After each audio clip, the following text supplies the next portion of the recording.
ये कहानी जमात इस्लामी हिंद गुजरात की कहानी है। तो हमने अपने एक्टिविटीज़ को एक यूनिक अंदाज में प्रेजेंट करने की कोशिश की है।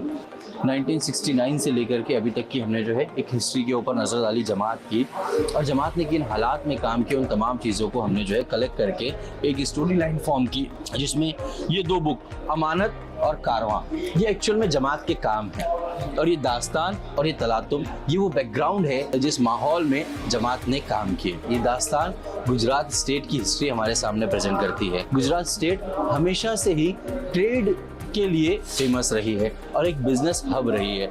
इसके सी रूट के कनेक्शंस इतने अच्छे थे कि अलग अलग एरिया से, रीजन से और कंट्रीज से लोग यहाँ पे जो है ट्रेड के लिए आने लगे और लोग सेटल भी होने लगे। बहुत पुरानी हिस्ट्री रही है गुजरात स्टेट की। आप देखेंगे ये इंडस वैली सिविलाइजेशन है जो ऑलरेडी एक बहुत बड़े एरिया को कवर करती है। जैसे हड़प्पा और मोहनजोदाड़ो गुजरे हैं, ये बिल्कुल उसी तरीके से। ये राजपूताना सल्तनत को रिप्रेजेंट करती हुई ये रानी की वाव, और ये मुस्लिम एम्पायर या मुगल सल्तनत या जिसे सल्तनत गुजरात भी कहा जाता है उसे रिप्रेजेंट करते हुए शरखेज का रोज़ा अहमदाबाद। इन तमाम एरा को जब आप गौर करेंगे तो हमें ये पता चलता है कि गुजरात हमेशा से ही एक हिंदू डोमिनेटेड स्टेट रहा है। फिर आता है 1947 के पार्टीशन। इस पार्टीशन में जो हालात फॉर्म हुए थे, इन नॉन नेटिव गुजरातीज ने प्रेफर किया कि ये अब गुजरात से हिजरत कर जाएं, क्योंकि पाकिस्तान की बॉर्डर्स बिल्कुल गुजरात को लग के थी। ये इन लोगों के लिए वो हिजरत बड़ी आसान हुई, और इस हिजरत की वजह से एक बड़ा चैलेंज जो हुआ वो ये हुआ कि गुजरात में मुस्लिम पॉपुलेशन और भी कम होगी। इवन आज की डेट में भी अगर आप देखें तो गुजरात की Muslim population less than 10%। Gujarat की हवा में पता नहीं क्या है कि एक छोटी सी चिंगारी भी बहुत बड़े राइट्स की शक्ल इख्तियार कर लेती है। तो हमने यहाँ तलातुम में बयान किया है गुजरात के राइट्स। मिसाल के तौर पर आप देखेंगे ये 1969 के राइट्स। 1985 में गवर्नमेंट एक बिल लेकर आती है रिजर्वेशन के अगेंस्ट में। अपर कास्ट इस बिल को सपोर्ट करती है, लोअर कास्ट अपोज करती है।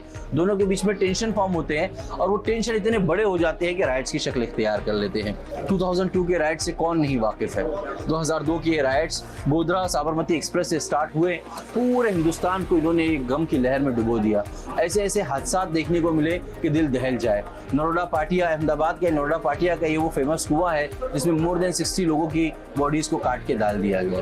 लेकिन हम यहाँ पे ये डिस्कस करने के लिए नहीं है, हम जमात की एक्टिविटीज़ को डिस्कस करना चाहते हैं। तो उसको शुरू करते हैं इस वाक़ये से। ये वाक़या गुजरात के एक छोटे से गांव पांढरवाड़ का है।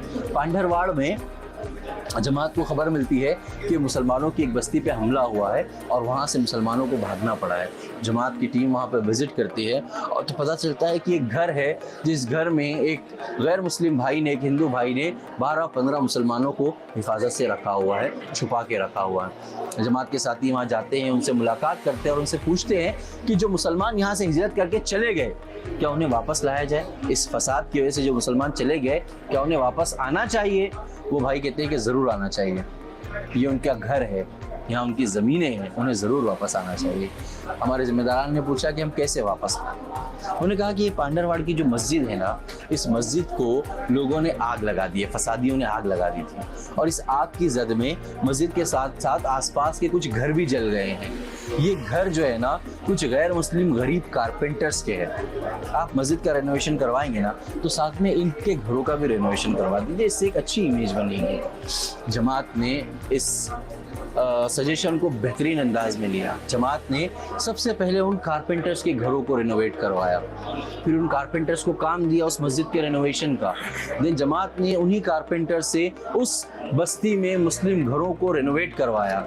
जो मुसलमानों को वापस से वहाँ पे लाकर बसाया गया, इस मस्जिद का इनॉग्रेशन किया गया, तो इस इनॉग्रेशन के खाने को स्पॉन्सर किया पांढरवाड़ के गैर मुस्लिम भाइयों ने, और उन्होंने 2000 लोगों का खाना वहाँ पे अरेंज किया।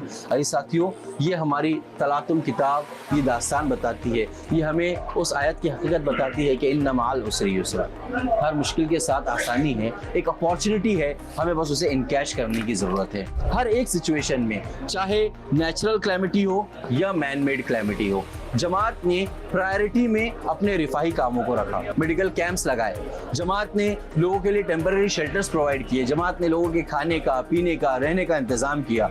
जिन लोगों के घरों को तोड़ दिया गया था, नुकसान पहुंचा दिया गया था, जमात ने उनके घरों को रिबिल्ड करवाया, लोगों को वहां पे वापस से लाकर बसाया।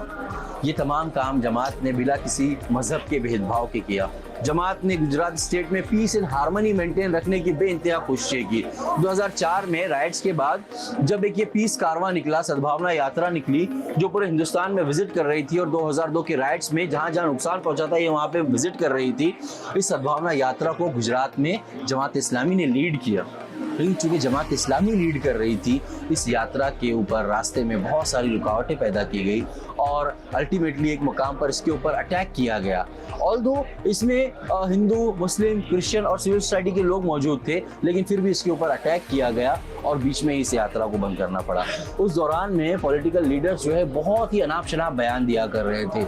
जमात इस्लामी हिंद ने पूरे अहमदाबाद में बड़े बड़े होर्डिंग्स लगाए और उन होर्डिंग्स पे जमात ने सिर्फ एक स्टेटमेंट लिखा, माइंड योर लैंग्वेज, जबान संभाल। ये माइंड योर लैंग्वेज के होर्डिंग्स का इतना असर हुआ कि दिसंबर 2004 के अपने एक आर्टिकल में टाइम्स ऑफ इंडिया ने माइंड योर लैंग्वेज के होर्डिंग को एड्रेस किया और उसे बहुत अप्रिशिएट किया। जमात ने दीगर मज़ाहिब के साथ अपने रिलेशनशिप को मजबूत करने की कोशिश की। ये आपके सामने उस वक्त के अमीर हल्का मोहतरम शफी मदनी साहब का स्वामीनारायण के मंदिर में विजिट का एक रिप्रेजेंटेशन है। नमाज के बाद में मोहतरम अमीर हल्का ने स्वामीनारायण की टीम के सामने एक शानदार तकरीर की। ये और इस तरीके के बहुत सारे प्रोग्राम हैं जमात इस्लामी हिंद गुजरात ने किए। इन प्रोग्राम्स का बेनिफिट ये हुआ कि गुजरात की मोर देन 20 कम्युनिटीज़ के साथ में जमात के दावा रिलेशंस बिल्टअप हुए। इन कम्युनिटीज़ के साथ में जमात ने बहुत सारी एक्टिविटीज़ की।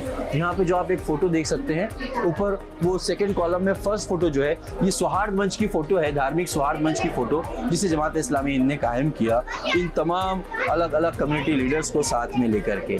और ये ऑल्दो आइडियोलॉजिकल डिफरेंसेस है, लेकिन बहुत सारे कॉमन प्लेटफॉर्म के कामों को ये हमारे साथ करने के लिए आज भी तैयार है।